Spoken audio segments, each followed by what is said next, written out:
4. 인간. 한성문 인간과는 천지인의 창조 목적과 그에 따른 본과 정체성에 입각하여 그 모태인 태공의 구조와 구조체계를 본떠 만들어진 인간의 창조 섭리를 말한다.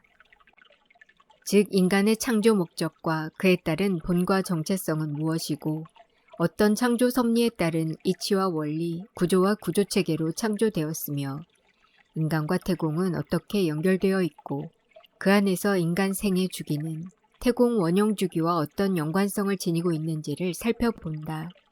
더 나아가 인간의 존재성과 존재가치, 그리고 생명 창조의 열쇠인 숨의 작용과 역할을 알아본다. 방가로 1. 인간 창조의 목적 및 본과 정체성. 인간은 천지인의 창조 목적과 그에 따른 본과 정체성에 입각하여 그 모체인 태공의 구조와 구조체계를 본떠 만들어졌다. 미시세계가 거시세계를 본떠 만들어졌음은 비단 인간뿐만 아니라 태공 내의 모든 천지 만물에 적용되는 창조 섭리다. 다만 인간은 본래의 창조 목적과 그에 따른 본과 정체성에 입각하여 천지인의 조화와 완성을 이끄는 매개 역할을 위하여 태공 상부에서 하부까지의 구조와 구조체계를 일맥일관일통으로 통합 집약 압축시켜 만든 존재라 할 수 있다. 따라서 인간을 이해한다는 것은 천지인의 창조 목적과 그에 따른 본과 정체성을 알아가는 것이 된다. 즉 인간이 어떤 창조 섭리에 따른 이치와 원리, 구조와 구조체계로 창조되어 어떻게 자신의 본과 정체성을 찾아가는지를 알게 되는 것은 태공의 창조 섭리를 알아가는 것이자 천지인의 조화와 완성에 대한 시작과 과정, 결말을 이해하는 단서가 될 수 있다. 태공의 창조 섭리를 실현하기 위하여 창조의 빛에서 배태된 존재, 신성의 빛은 크게 네 가지로 나누어 볼 수 있다. 첫째가 신이고, 둘째가 인간이며, 셋째가 행성인이고, 넷째가 천지 만물이다. 신은 빛의 존재다. 물질적 구조와 구조체계를 가진 인간 시각에서 보면 신은 비가시적 무형의 존재라 할 수 있다. 이러한 빛의 존재인 신과 물질적 존재인 인간 사이에 사후세계의 영과 행성인이 위치한다. 영이나 행성인도 넓은 관점에서 보면 비물질적 존재에 해당하지만 빛의 구조와 구조체계 및 특성, 특징, 특색에서 영과 행성인은 본질적으로 차이가 있다. 엄밀히 말하면 행성인은 영과 물질 구조와 구조체계를 가진 인간 사이에 위치하는 비물질적 존재라 할 수 있다. 마지막으로 가시적 물질 구조와 구조체계를 가진 천지 만물이 존재하는데 이는 지상에만 존재하는 것이 아니라 빛의 형상으로 천상과 대우주에도 존재한다. 전창세 이후 태초가 시작되고 선천을 지나 후천이 열림으로써 천지인이 정화수나 승화되고 조화상생 상합하여 조화와 완성을 이루는 것은 태공의 창조섭니다. 태공이 열린 이래 무수히 많은 무유형의 빛들이 창조된다. 이러한 창조의 빛 중에 가장 하위 차원의 빛이 행성이며 그 행성을 구성하고 있는 빛이 바로 물질이다. 그리고 행성 중에 태공의 거시세계를 통합 집약 압축해서 제한적이고 가변적인 미시의 시공간을 형성하여 이루어진 것이 지구다. 태공에서 창조가 이루어진 것처럼 미시세계인 지구에서도 창조가 이루어진다. 즉 만물이 탄생하기 시작한 것이다. 이때부터 지구의 창조 시간이 시작된다. 산천과 초목, 금수가 탄생한 후 하나님은 대지의 흙, 전기로 사람의 형상을 만들고 하늘의 숨으로 영원한 생명의 빛을 불어넣어 만물을 이끌어 나갈 존재인 인간을 창조한다. 거시세계 태공을 다스리기 위해 하나님의 형상을 본떠 신들을 창조한 것처럼 미시세계 지구를 다스리기 위해 신의 형상을 본뜬 인간을 창조한 것이다. 그렇다면 천지 만물 중 왜 인간을 만물의 영장이라 하는가?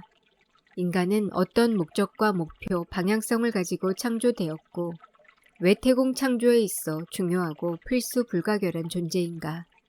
태공의 창조 섭리에 따라 배태된 신과 인간, 행성인 그리고 천지 만물은 모두 자신의 존재성과 존재가치의 인식, 빛의 상승을 통한 거듭남, 조화를 통해 나누어지는 아름다움이라는 태공 창조 섭리의 3대 목적을 근본으로 해서 나온 존재다. 위 세 가지 목적이 인간을 비롯한 모든 존재들을 창조한 궁극의 목적이라면 그중 인간이라는 존재를 창조하게 된 데에는 다음과 같은 세 가지 핵심 목적이 있다. 첫째, 태공의 강한 생명력을 불어넣기 위해 가변적 다양성을 지닌 존재인 인간이 창조된다. 태공은 불변적 항구성 음과 가변적 다양성 양을 동시에 지니는데 최초의 유형적 형상으로 창조된 신들은 하나님을 보좌하여 태공의 창조 섭리에 입각한 흐름과 형국을 이끌어가기 위해 불변적 항구성을 지닌다.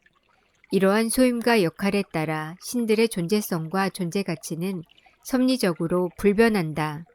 그러다 보니 불변적 항구성을 지닌 신들에 의해 태공의 안정성은 유지되는 반면 근본적인 상승을 가능하게 하는 변화의 폭은 제한적일 수밖에 없다.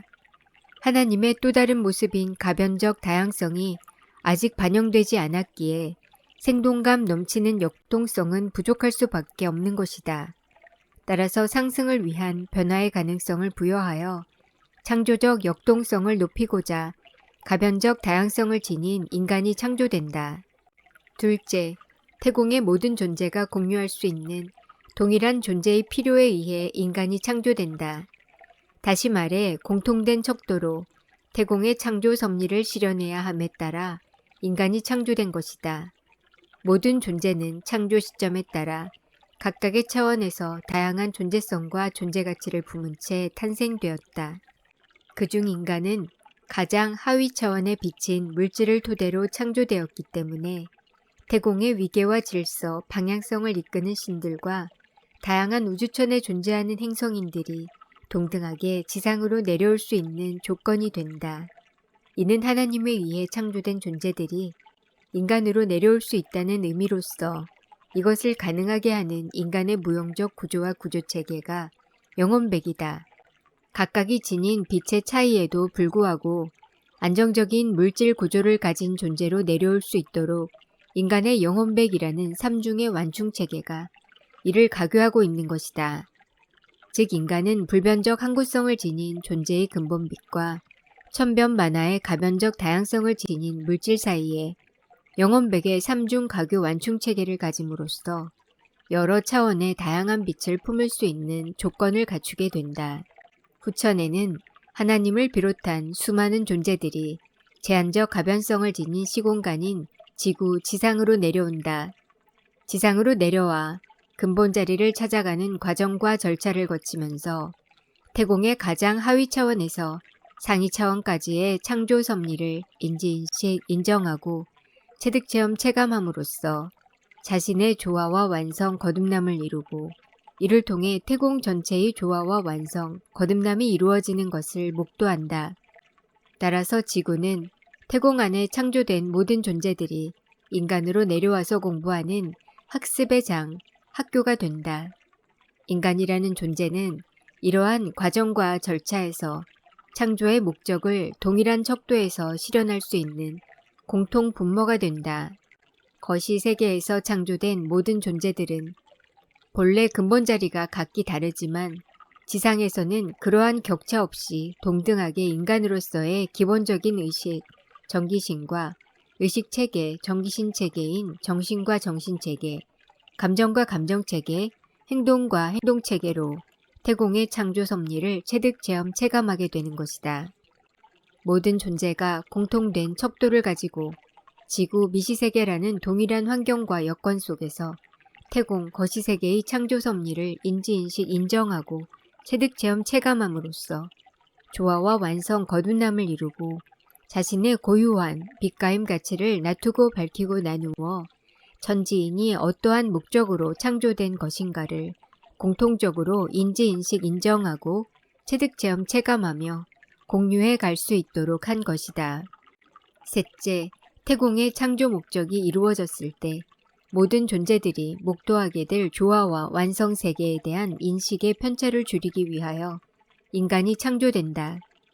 태공의 조화와 완성 세계를 인식의 편차 없이 목도하기 위해서는 모든 존재들이 일정한 기준과 원칙이 담긴 공통된 바탕을 가지고 있어야 한다. 그래야 개별 존재가 가진 인식 범위의 편차가 최소화되어 각기 다른 존재성을 가지고 있다 해도 일맥일관일통성을 가지고 태공의 조화와 완성 세계를 목도함으로써 서로 간의 진정한 교류 공감 소통이 이루어진다. 그러기 위해서는 존재의 본, 신성은 다르다 해도 체, 형체는 동일한 존재성을 가져야 한다. 이는 결국 조화와 완성 세계를 공유할 수 있는 매개 역할을 인간이 한다는 것이다.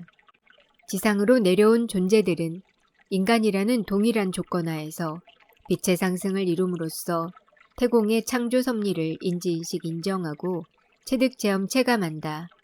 그리고 이를 통해 태공 전체의 조화와 완성을 이루고 목도한다. 이러한 창조 섭리에 따라 인간은 태공에 거하는 모든 존재의 교류 공감 소통의 중심이 된다. 인간이 수도로 신과 하나, 신인 합일, 성문 도인이 되면 하늘에서 천상 신의 뜻과 지상 인간의 뜻을 조정 중재 조화하여 교류 공감 소통하게 되고 땅에서도 지상 인간의 뜻과 천상 신의 뜻을 조정 중재 조화하여 교류 공감 소통하게 되며 우주 만물 및 천지 대자연과 인간도 서로 하나가 되도록 조정 중재 조화하여 교류 공감 소통하는 것이 가능해진다. 결국 인간의 창조 목적과 그에 따른 본과 정체성은 인간이자 신인 성문도인을 통해 천지인이 조화롭게 하나 됨으로써 태공의 시작과 과정, 완성의 결말을 이루는 데 있다.